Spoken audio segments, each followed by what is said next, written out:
Monday night in Montreal, the Canadian women's team tied Netherlands 1-1. It allowed them to advance to Sunday's round of 16 game at Olympic Stadium. Paul, I actually thought one of the best things about the game was the play of the youngest players. Lawrence, Buchanan, Fleming, I thought all by and large looked fantastic. This is an older team by and large, but that gave me some hope that the future looks good for Canadian soccer. Well, this is the transition. You're absolutely right, Jonathan. I think that there's been too much reliance on Christine Sinclair, and rightly so. She's been their best player, but there has not been the real other star to come up and maybe demand the ball on the field. It all goes through Sinclair, and now we're starting to see that transition.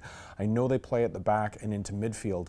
They still need another striker, but seeing the way that Buchanan and Lawrence controlled that game, their youth, their power, I think you're right. There's a new generation of Canada that's coming through, and we're seeing it emerge at this World Cup, but it serves well for me. They do, as I said, they need a goal scorer, and maybe as Jessie Fleming gets a little bit older, she can play more advanced.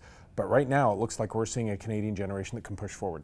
Later today, 5 o'clock, the Americans and the Nigerians at BC Place. I know that former Whitecap, former U.S. national team player Jay Demerit is planning to stir up the crowd at the FIFA fan zone. Oh, is he going to try that reverse wave thing again, where it starts at the and like 3 people did it? That would be great. Look, the Americans are crawling through this city like we've been infested by cockroaches.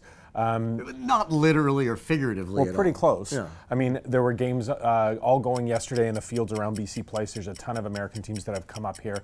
It's going to be sold out. It's going to be jammed with American fans, and then we're going to get to see Canada play there on Sunday, which is even better because they take the stadium back. And the Americans haven't played to their potential yet, have they? Not at all. And you know, but they look. This is going to be the biggest show for them. They've got so many people on their side. I think it's going to be electric inside that stadium.